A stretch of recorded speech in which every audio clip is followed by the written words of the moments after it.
So final keyword we can use at a, अरे ये दो PPT है क्या? एक मिनट रुको, ये वाली कौन सी PPT which I want to use or what? It is a different name. Oh shit. So again,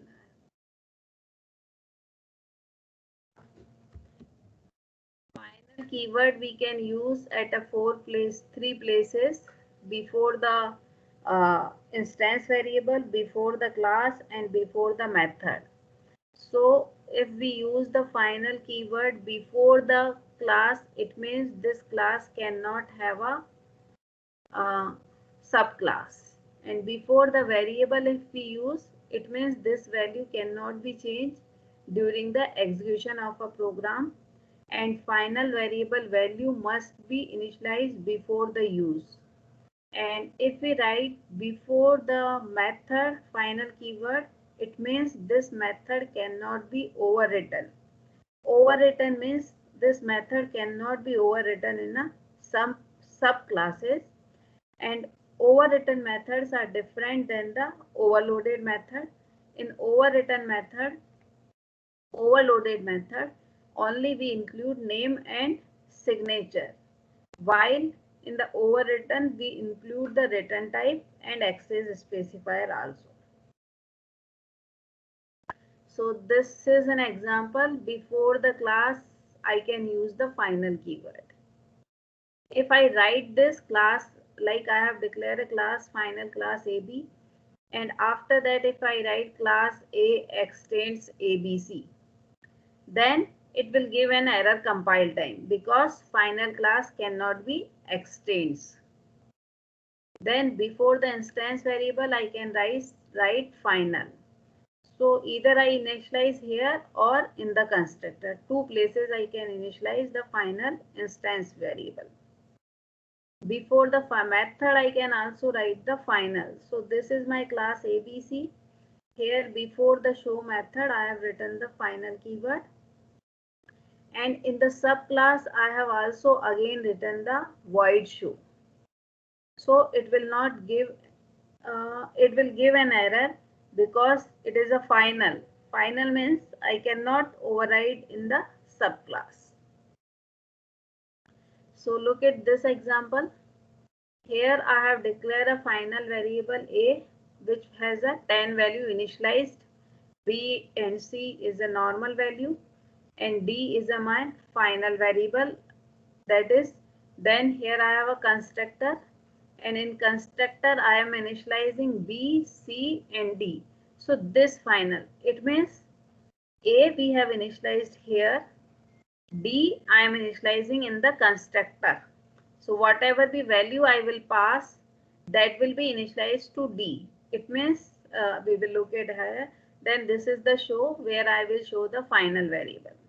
So now look at, I have created an object A1 and I have written 1085. Then here I have again created object A2 1018. So basically the last variable is a D value. Okay. And final variables means क्या है कि जिसकी value change नहीं हो सकती है, ठीक है. और यहाँ पर मैं कॉल कर रही हूँ a1.show and in the show method look at here I have written this. So what value it will print? A और D की क्या वैल्यू प्रिंट करेगा? पहले हम भेजते हैं A, मतलब A, ओ सॉरी A कहाँ है? ये A आएगा. एक मिनट, यहाँ पे हम तीन वैल्यू भेज रहे हैं. पहली वैल्यू A की है, दूसरी वैल्यू आई थिंक दूसरी वैल्यू C की है और तीसरी वैल्यू D की है, ACD. और अब मैं यहाँ पे void show कॉल करती हूँ और A और D की वैल्यू प्रिंट करती हूँ. तो what do you think what it will print?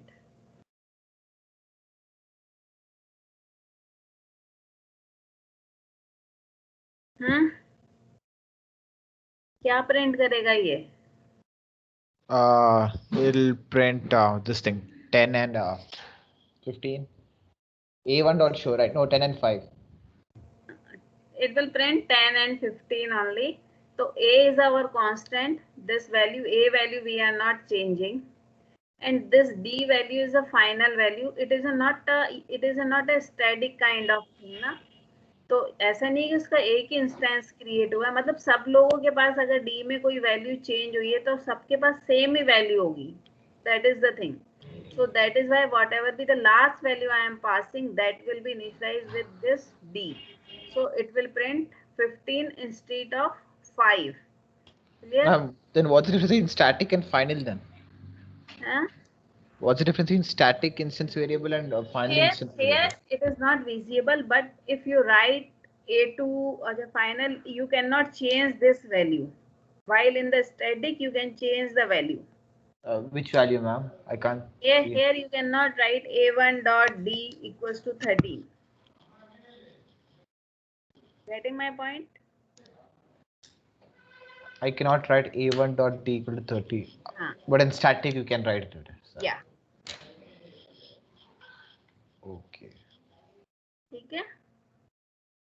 Then I have created two objects, again passing three values. Now I am calling a1 dot show. So what it will print? A and D की क्या value होगी?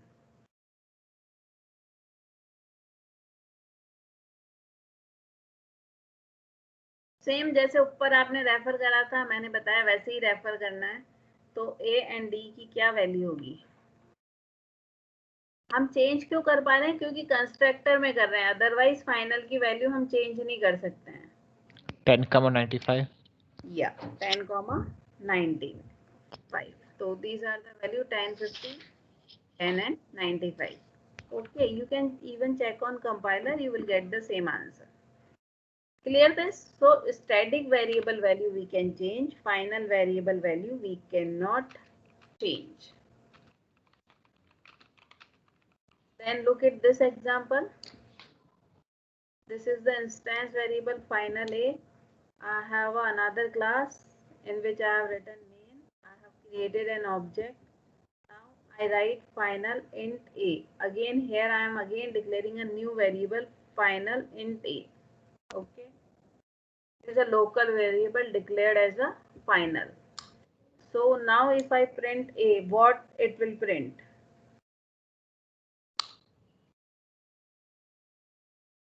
क्या print करेगा? 0 print करेगा या 10?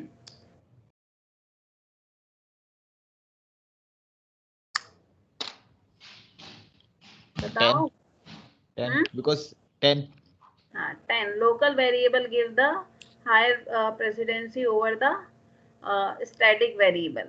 जैसे हमने देखा था ना दिस का कीवर्ड, तो सेम यहाँ पर है कि ये लोकल वेरिएबल को मतलब ज्यादा वेटेज देता है as compared to instance variable. So this will print 10 only. Here answer is not shown, but it will print 10. Clear? Final object reference. आप किसी ऑब्जेक्ट को फाइनल रेफरेंस, फाइनल की जैसे भी बना सकते हो. तो उसके लिए आपको क्या करना है? बस फाइनल कीवर्ड लिख देना बिफोर द ऑब्जेक्ट. और अगर आप फाइनल लिख देते हो, इट मीन्स क्या है कि you can, final does not mean that object state can not B change, but it's reference can be change. मतलब अगर आपने किसी ऑब्जेक्ट से पहले फाइनल लिख दिया है तो उसकी स्टेट तो चेंज कर सकते हो. स्टेट मीन्स उसके इंस्टेंस वेरिएबल की वैल्यू चेंज कर सकते हो, but you can not point that object to the another object. That is the meaning of final object reference. So let us look at this example. So this is circle class, this is the methods. Then I have created final circle C1, and now if I write C1 dot radius equals to 30, it means I am changing this C1 की जो है मैं क्या change कर रही हूँ? I am changing C1's instance variable. Its state I am changing, so I can change. There will be no issue. But if I write, I have declared another variable, object or instance. Then if I write C1 equals to C2, is it okay? Is it okay or wrong? मैं class बंद कर रही हूँ अगर कोई नहीं सुन रहा है तो. Wrong. I'm not too sure, ma'am. Otherwise there is no need to tell me. बस just चला के बैठ जाती हूँ, खत्म कहानी. एक ये बताओ मुझे कि इस पर अगर मैंने ऐसा लिखा है तो इज इट ओके और not? or will it give an error? Error, I think. क्यों? Final circle. That's why we cannot give the value of circle C1 to C2. We Yeah. cannot change the value of C1 to हाँ. the C2 one. We cannot change its reference. We can change its instance variable value. So that is why it will give an error. Clear? Ma'am एक बार फिर से बताइए वाली last वाली। मैं बोल रही हूँ कि अगर हमने किसी ऑब्जेक्ट का रेफरेंस जैसे सर्किल क्लास का ऑब्जेक्ट बनाया C1, उससे पहले अगर मैंने फाइनल कीवर्ड लिख दिया है, इसका मतलब ये है कि इस क्लास के इस रेफरेंस को मैं चेंज नहीं कर सकती, बट इस C1 के जो instance variable like here radius है उसकी वैल्यू चेंज कर सकती हूँ। तो अभी आपने जब ये एक वेरिएबल बनाया, इंस्टेंस बनाया सर्किल क्लास का, तो उसमें रेडियस की वैल्यू आपने भेजी 20, ठीक है। अब जब आपने 20 भेज दी रेडियस की वैल्यू, तो आप इसको तो चेंज कर सकते हो रेडियस को, बट आप ये नहीं कह सकते C1 इक्वल्स टू C2 और C1 equals to new circle 20. So if I write C1 dot radius equals to 30, it means it is the correct. I can change the instance variable value, that is by C1 is 0.8, but I cannot write this क्योंकि मैं उसका reference change नहीं कर सकती हूँ। Reference तो वो हमेशा उसी सर्किल को पॉइंट करेगा जिसकी वैल्यू, जिसका रेडियस 20 है और जो मैंने यहाँ पर क्रिएट करी है। So that is why it will give an error. So it's wrong. So C1 final object reference, it cannot be point to another object. Now use of, अब मैं नहीं पढ़ा रही, ठीक है, मेरा भी इंटरेस्ट खत्म होता है, आप लोगों को खत्म होता है। तो Ma'am, could you go to the previous slide? Oh. Okay, अब I will again open.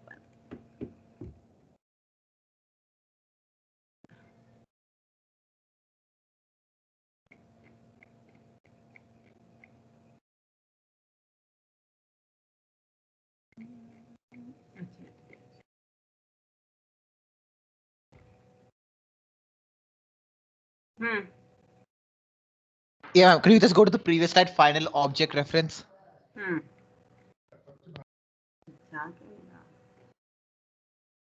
अरे ये तो स्टैटिक ब्लॉक भी आ गया।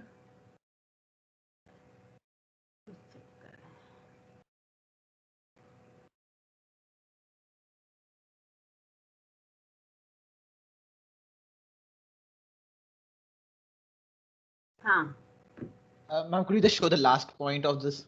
Yeah, that one. declaring an object reference as a final makes the reference itself as a final and it cannot point to any other object.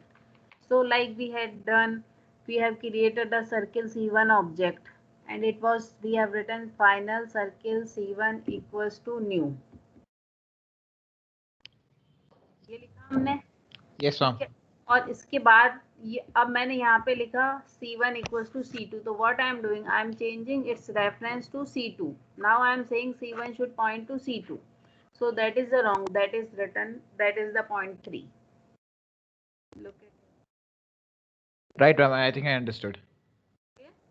Declaring an object reference as a final makes the reference itself as a final and it cannot be point to any other object. अभी time बचा है, मैं 5 minute में static भी खत्म कर देती हूँ। वो स्टैटिक ब्लॉक अभी मेरे को दिखा तो था यहाँ पे, अगर दिखता तो मैं शो खत्म कर देती हूँ उसको, जरा सा ही है।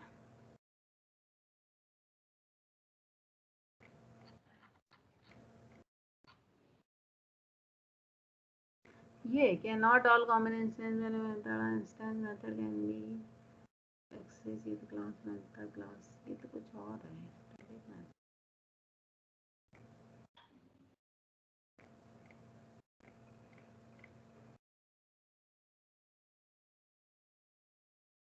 हाँ, स्टैटिक ब्लॉक।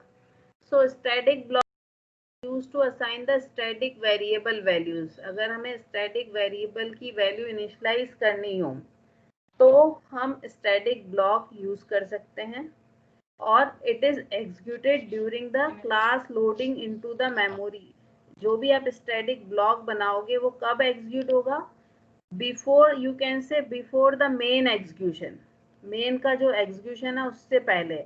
तो मेन के एग्जीक्यूशन से पहले क्या होता है, क्लास लोड होती है मेमोरी में, फिर मेन प्रोग्राम एग्जीक्यूट होता है, मतलब मेन के स्टेप्स एग्जीक्यूट होते हैं.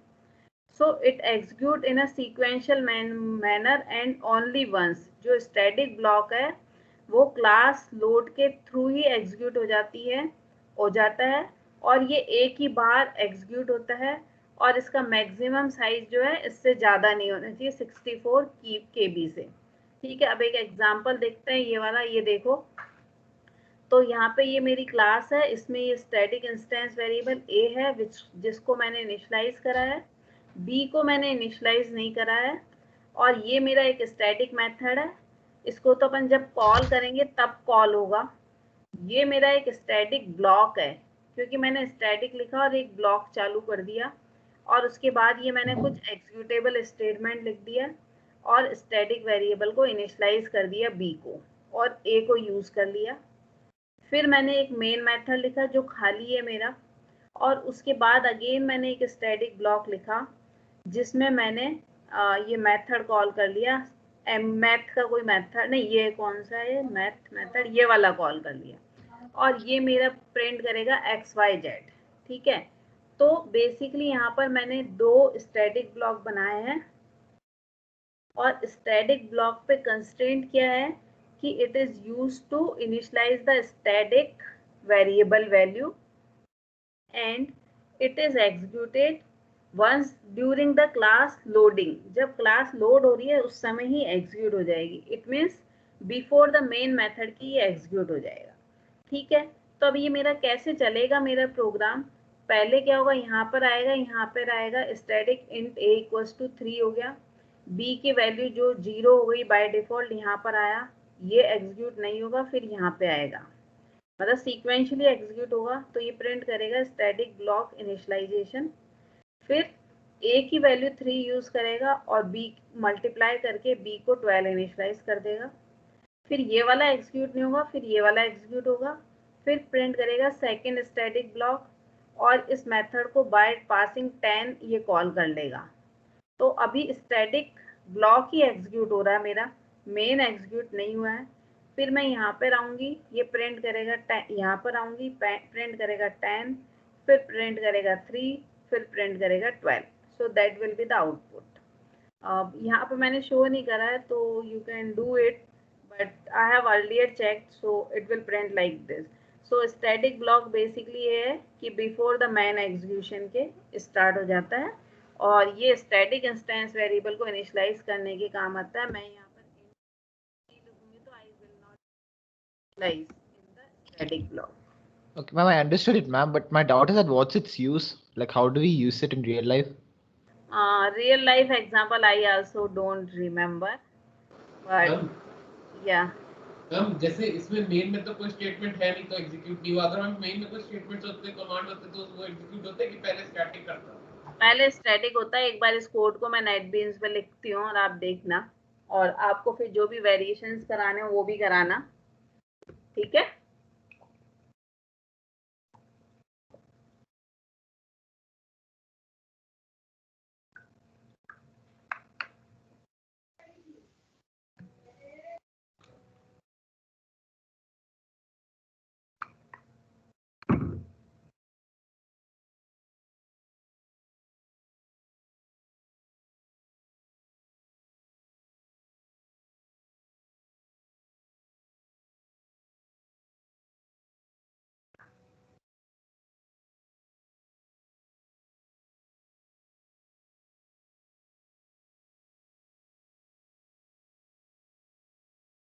पहले तो मैं इसको हटा देती हूँ और आप देखो क्या आउटपुट आता है इसका.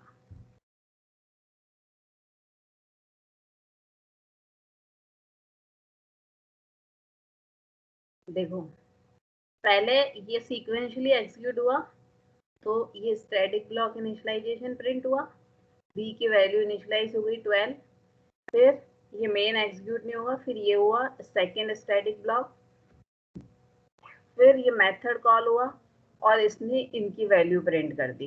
अब मैं मेन में कुछ लिख दूं SOP मेन, तो ये कब प्रिंट होगा आप लोगों के हिसाब से बताओ. कोई जो है वो तो बता। at the end I think like after b is equal to 12 के बाद। हाँ, तो if I run it it will print at the end. ठीक है, ये दिख रहा है? यस और no, visible? yes ma'am we can see it now. Okay, so main method बाद में एग्जीक्यूट होगा, पहले स्टैटिक ब्लॉक एग्जीक्यूट होगा। और अगर मैं यहाँ पर एक वेरिएबल लिख दूँ int c और मैं इसको स्टैटिक वेरिएबल ब्लॉक में इनिशियलाइज करती हूँ तो क्या? So it's giving an error, non static variable can not be instantiate in the static. और क्यों नहीं कर सकता, उसका रीजन क्या है कि उसकी एग्जिस्टेंस ही नहीं आती ना। नॉन स्टैटिक तो एग्जिस्ट ही कब होगा, जब आप ऑब्जेक्ट बनाओगे। So that is why it will not allow. Clear? अब कोई चेंज करा के देखना है तो आप बताओ, या कोई और डाउट है? I think I understood ma'am. तो बस 2-3 बच्चे ही सुनते हैं क्लास में। No doubt. और मैं उन 2-3 बच्चों का नाम भी बता सकती हूँ, और आज मैं ऐसे ही करती हूँ, 2-3 बच्चों की ही अटेंडेंस लगाती हूँ, बाकी सबको एब्सेंट मारती हूँ। तो एटलीस्ट अटेंडेंस तो मिलेगी, अटेंडिव चाहिए मेरे को। ठीक है, okay. So now I am roll call लीजिए ना, हैं? रोल कॉल लीजिए।